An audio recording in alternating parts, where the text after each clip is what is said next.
Peggy 18.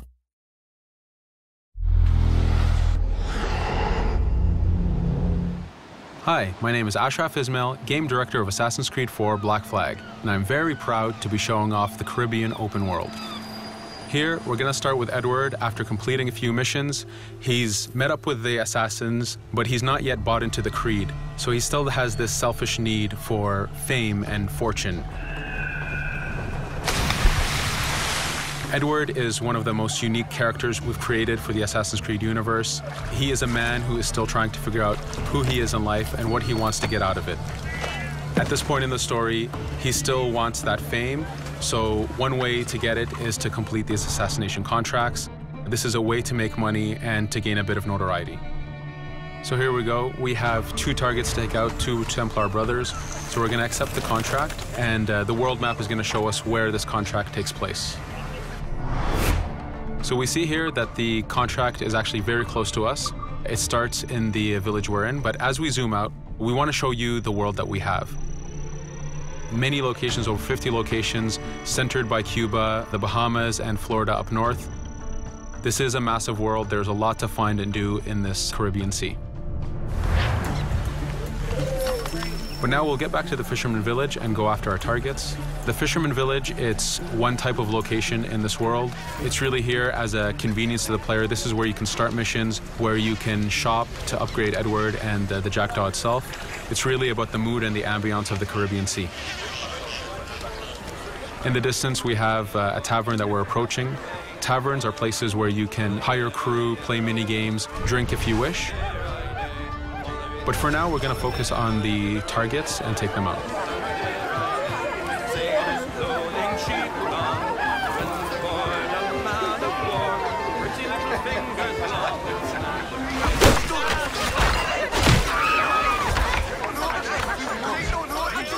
Now that we've taken out one brother, the other one's going to bolt. Just like classic ACs, we can chase him down and take him out that way, but there's many ways to complete this contract. We can use the new free aim system to shoot him this way, to eliminate him that way. We can jump onto the ship and take him out with his crew, but instead we're going to let him escape into the sea and follow him with the Jackdaw. This is your ship. This is the second main character of the game. You're going to have to customize and upgrade the ship as you go on this journey with Edward.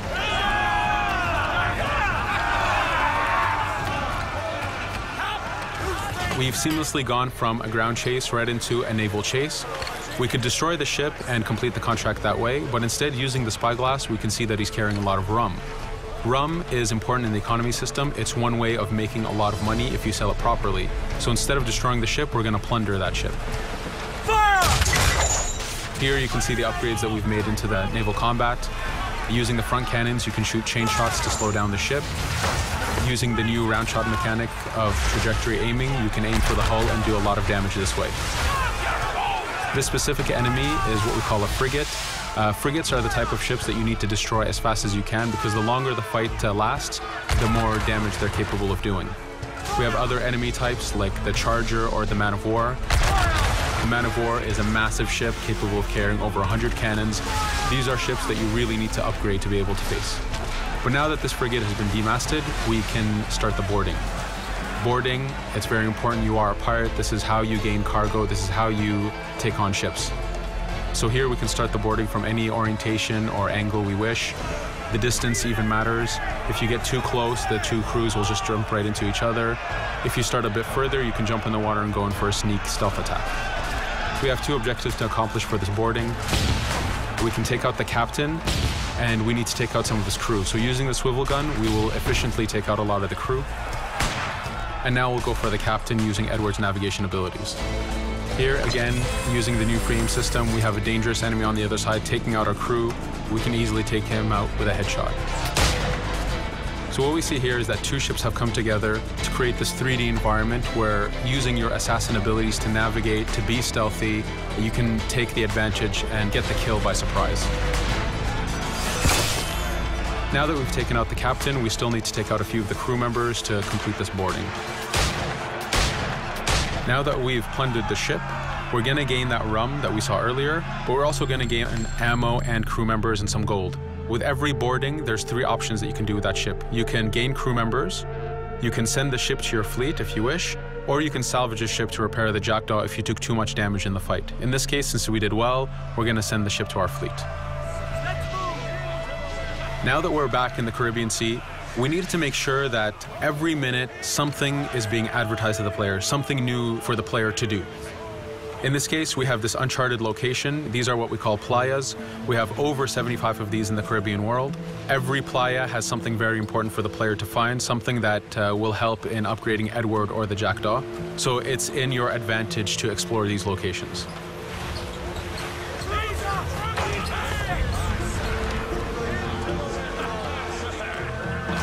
Again, for us, seamlessness is very important.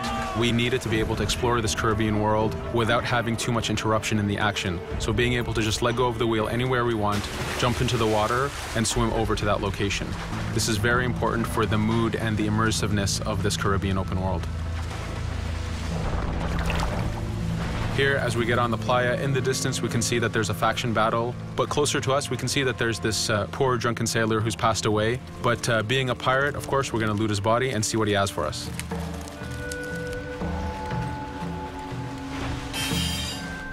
So we found a treasure map. This treasure map is asking us to go to an island called Misteriosa.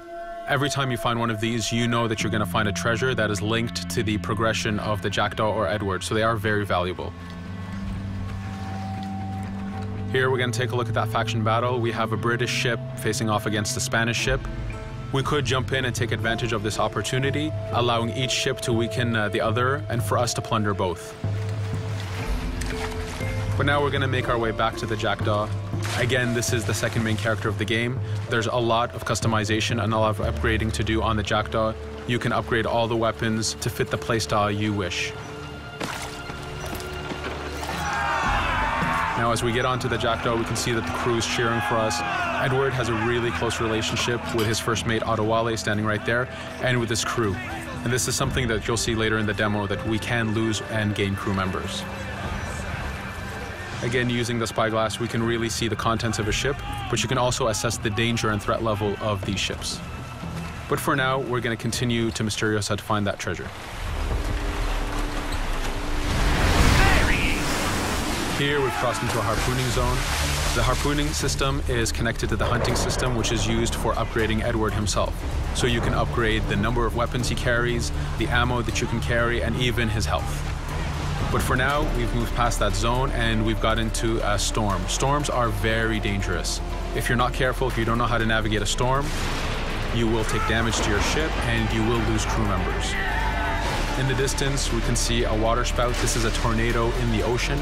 These are very dangerous. They can suck you in, and when they do, they tear the ship apart and take out your crew. Here we can see its effect on a ship. This poor ship got sucked in and got destroyed. Storms are very dangerous, but we wanted the player to take advantage of this. When you've mastered a storm, when you know how these systems work, you can pull enemies into a storm and let the storm do damage for you. So there is a strategic element to using a storm in the world.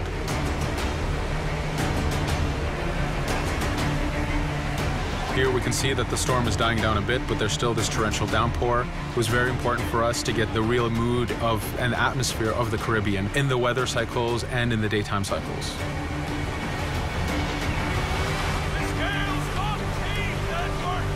But here, since we've survived the storm, did pretty well, let's order our crew to sing. Sea shanties are a part of this game. It's a collectible that you can find in the world. So the more you find, the bigger playlist you have for your crew. But for now, we've made it to Misteriosa. So again, we're going to seamlessly get off our ship and explore this location. Misteriosa is a Mayan ruin. Mayan ruins are heavy with stealth and navigation capacities. There's a lot of treasures and hidden discoveries to be found in these locations.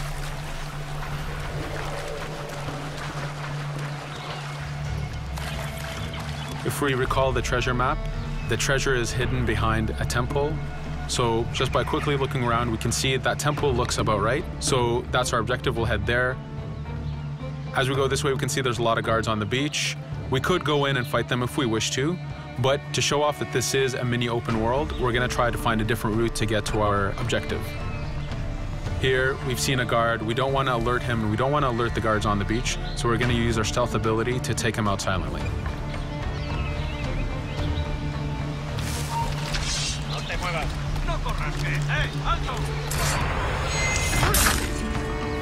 With AC3, we were able to push the navigation in the frontier, which means using natural environments like trees and rocks and so on. Mayan ruins are the perfect place where we mix man-made structures and these natural environments.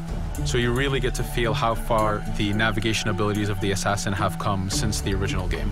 In the distance there, we can see another part of the island being blocked off by a patrol of guards.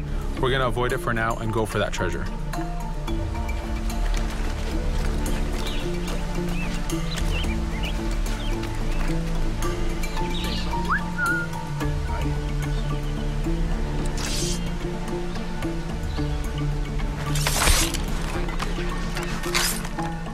It's important for us to be able to give the players new tools, specifically for stealth. In this case, we have the blowpipe.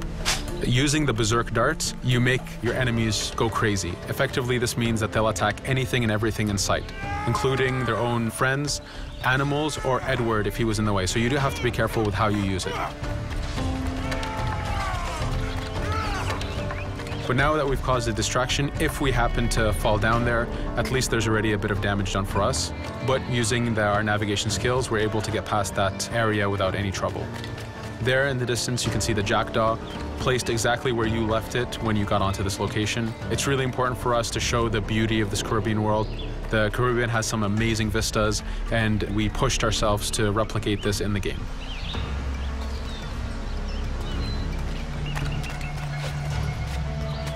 As we continue forward, we can see in the distance there's a couple prisoners that are taken hostage. This is a scenario that you need to use stealth. If you're detected by those guards, they will kill the hostages. So in this case, it's to your advantage to use the environment to figure out how you can take out those guards without being detected. In this case, it's 2 guards, so it's not too hard. There are other scenarios where you have more guards and you have to figure out how you can take all of them out at the same time. Now that we've freed these prisoners, they are more than happy to join our crew. This is just one way of gaining crew members. As mentioned earlier, there's the taverns. There's actually many different setups of gaining crew.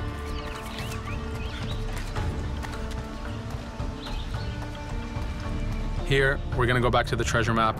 We can see that the treasure is actually behind the temple near a fountain. So if we just look around, we can see that it's around here.